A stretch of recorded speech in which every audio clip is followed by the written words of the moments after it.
Yesterday being the 7th of July 2025, I lost my grandfather, my maternal grandfather. This has made me think about life. Today's video is specifically made in like an honor, like an honor to him, Chief Asuk Henshaw. My mom had to come over, so yeah, as of the time of this recording, my mom is here in Akwa Ibom State with me because she had to attend to his health. So she got to spend 4 days with him before he passed away. He passed away at the age of 87.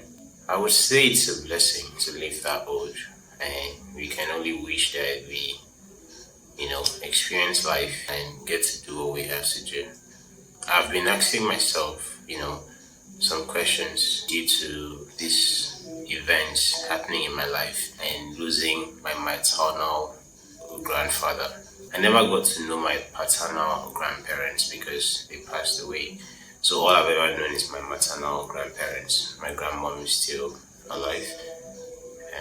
Our health is also a challenge currently. And my grandfather, of course, had a lot of health challenges up until the time of his death. It's something I've always admitted, that I come from struggle, and because I am aware of this, I'm very, very aware of it, even though the ego can delude us to, think of our ideas and who we are mentally and what we can achieve and what we can do if we're given this opportunity. The ego can make us, forget the actual state of how our 3D world is. And I admit that I'm from struggle.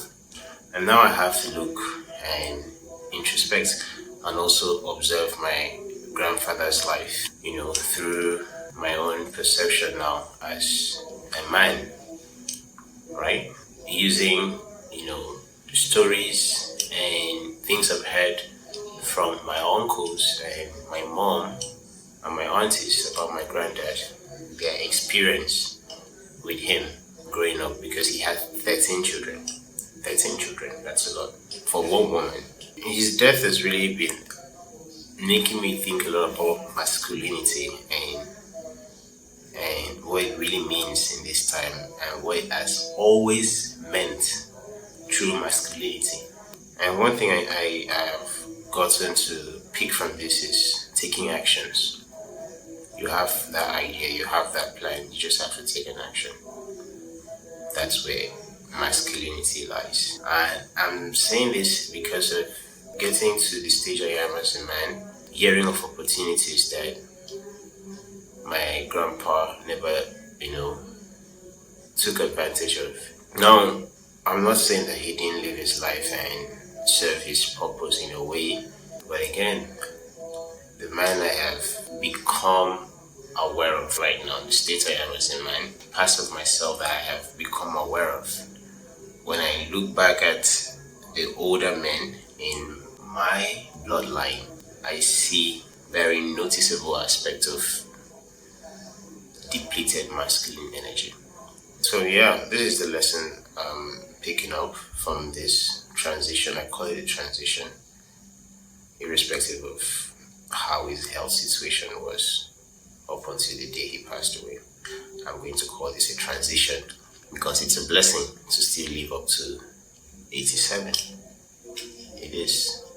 And it's for me to look at his life path as a person through stories I've heard from my mom and her sisters and my uncles. 13 kids, that's a lot. And I lived with him at some point when I was around 15, 16 for about 6 months. I was there in Oron local government in Akwa Ibom State. I lived with him for 6 months. And my experience was black and white.